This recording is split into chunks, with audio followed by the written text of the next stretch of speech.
Hi everyone, welcome back to my channel, or welcome if you're new here. Today I'm going to be doing another American Horror Story Season 8 Apocalypse episode recap and review. This week's episode is number 5 in the season and it is called Boy Wonder. It was a very exciting episode and I can't wait to start chatting about it with you. But first I wanted to point out that I've made videos like this on every episode in the season so far, so I'll make sure I link that playlist up and down below in case you want to check any of those videos out. For the video today, I will be beginning with a recap as always on the episode, and then at the end of the video I'll go through any predictions or theories for the rest of the season. But now I'm getting stuck into the recap.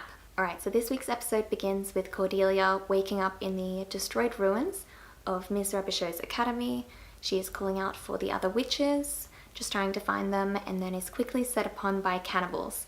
They start attacking her, and Michael is also there. He's wearing his demon face and laughing at her from afar. At this point, Cordelia wakes up from her nightmare that she had during or after her collapse in the previous episode. Cordelia welcomes Queenie and Madison with a hug and says that she wants to see Michael. Cordelia addresses the warlocks and thanks Michael for bringing the witches back. She also says that she had a terrifying vision of the future. A white demonic face was laughing at her and the academy was destroyed. She tells them that in 2 weeks, on the blood moon, which I thought was interesting just thinking about Roanoke, on that night, she will test Michael on the 7 wonders, and she says that if he succeeds, he will be the next Supreme and that will change everything. Once the witches return to the academy, Myrtle questions Cordelia on why she's wanting to test Michael, and Cordelia says that she fears her vision will come true as a result from her actions. While they're talking, Myrtle also brings up the fact she witnessed Mallory bring a deer back from the dead. She said that she brought it to life in front of the other witches, not just healing the wounds but reversing them. And I thought that was firstly a very interesting thing that Mallory can do and an interesting choice of words, but I'll talk a little bit about that later on. Cordelia admits to Myrtle that she is weak and dying. She had, it looked like a scratch, or it was a very strange looking wound on her stomach that she's looking at as she says this. But after this conversation, Cordelia goes to meet Coco and Coco's father. They are there to talk about her joining the school, and Coco doesn't really seem to want to be there or thinks that she deserves to be there. She said something along the lines of being as ungifted as they come, and we do learn what her power is. Apparently one of her only powers is gluten detection, which I thought was a pretty funny one. And Mallory is the one who was told to show Coco around the school. Now over at the boys' school, the warlocks are prepping Michael for performing the 7 wonders by doing a spell. Meanwhile, John Henry packs his bags to get away for a few days, as he says he saw the same white-faced demon that Cordelia saw in Michael. And once he's left the school, he goes to fill his car, where he runs into Ms. Mead trying to do the same, and she asks for his help. They do have a little bit of a chat about not having time or something. He thinks that she's talking about herself, but she says, "No, I'm talking about you," and she slices his Achilles tendons and his throat and pours petrol on him, then setting him on fire before she drives away. And she's going to meet Michael at the school.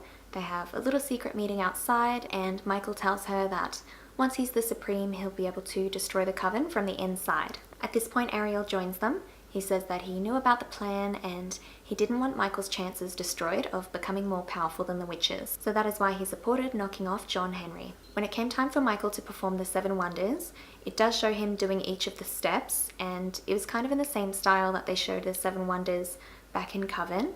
There was that little 1920s style montage of witches doing the spells. It was very beautiful, and they showed him doing that the same way. I really loved seeing that scene originally in Coven, and it was really great to see something similar now in Apocalypse. I don't know, I guess it was just a little bit unique for the episode. And before Michael begins his final test, which is the Dissension to Hell, Cordelia asks him to bring Misty back from Hell, where she's been this whole time, dissecting frogs. And her cycle does get interrupted when Michael arrives. It shows that scene a couple times of her cutting the frog open, which is still as horrific now as it once was back in Coven, but he shows up and he actually cuts the science teacher open and takes her away. So he was able to successfully bring Misty back.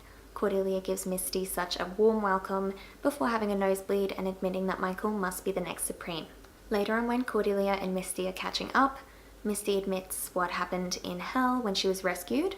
Of course, we saw a portion of it, but she also says that the reception that Michael got from the other demons, I would assume, so the kids in the classroom, she said something about she thought they were speaking evil to him, and it was quite a creepy visual. They were eyes rolled back, looking up and making some sort of weird noise. So it was very creepy, and Cordelia wasn't really sure what to make of that. She thought that he was trying to bargain on her release, but yeah, Misty raised the point that it just didn't sit right with her. Also at this point, Cordelia admits that she only got Michael to do the tests just to see how powerful he was. And then in quite a high point of the episode, Stevie Nicks enters the school to go and see her fellow witches, and she performs Gypsy for all of them there, and especially for Misty on her homecoming from hell. After the performance, Cordelia is speaking with Madison on what she wants to do next, and one of the warlocks was eavesdropping on them, so he joins the conversation as well.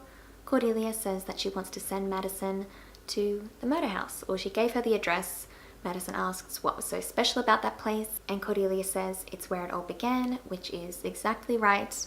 Murder House was not only season 1, but of course that's where Michael came from. It's where he was conceived and also where he was given birth to, and that's why Madison is being sent there with the warlock. But that was the end of the episode. Now I will get stuck into some theories and thoughts on the rest of the season. So there are a couple of theories that I read over the course of the past few weeks. A couple people were saying they think Michael really isn't the Antichrist, that maybe it's Timothy instead, which I thought was an interesting theory, but of course I don't really believe that. Naturally, we've seen Michael's power. We know he's a lot more powerful than a warlock, and he's kind of concealing his powers from them, but he's incredibly powerful. Plus, we've been told since season 1 that he was the Antichrist. Billie Dean was explaining to Constance what would happen if a spirit actually had a child with a human. She said they would be the Antichrist and it would bring on the end of the world. So while I don't really believe that theory, I thought it was interesting. I guess people came to that conclusion since there was a comment made about Timothy's special DNA, but that doesn't automatically mean he's the Antichrist.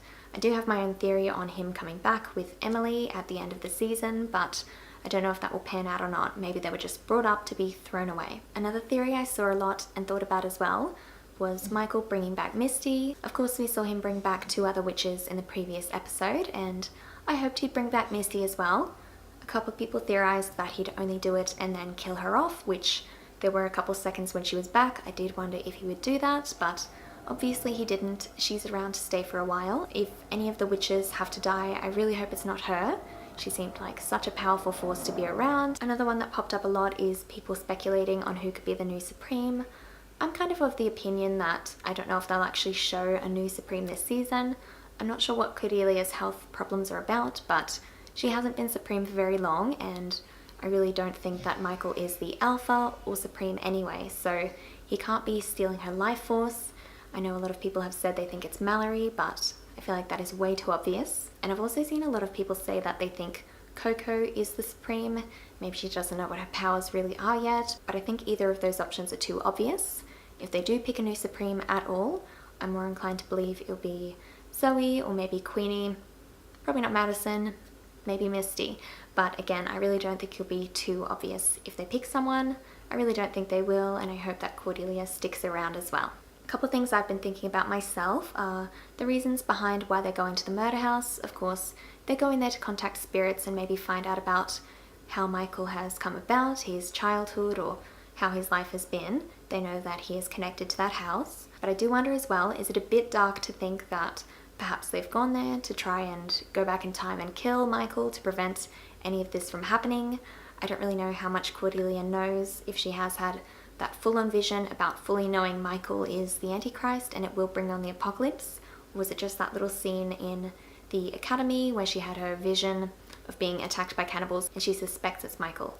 I feel like that would be very interesting to know. Obviously they've gone back there to find out information on Michael at the very least. And another thing I'm thinking as well, I mentioned this a little bit earlier on, that moment when Mallory was shown to heal the deer, and not just heal them, but reverse the deer's wounds.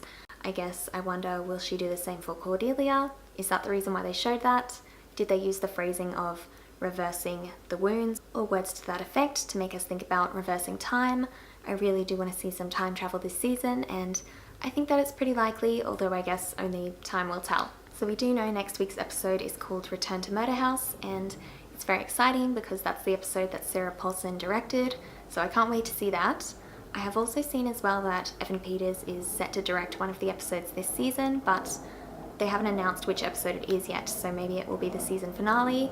It'll be very interesting to see what either of those actors do behind the camera in terms of direction. Obviously, I'm very excited for next week, and I know many people are, to see Murder House.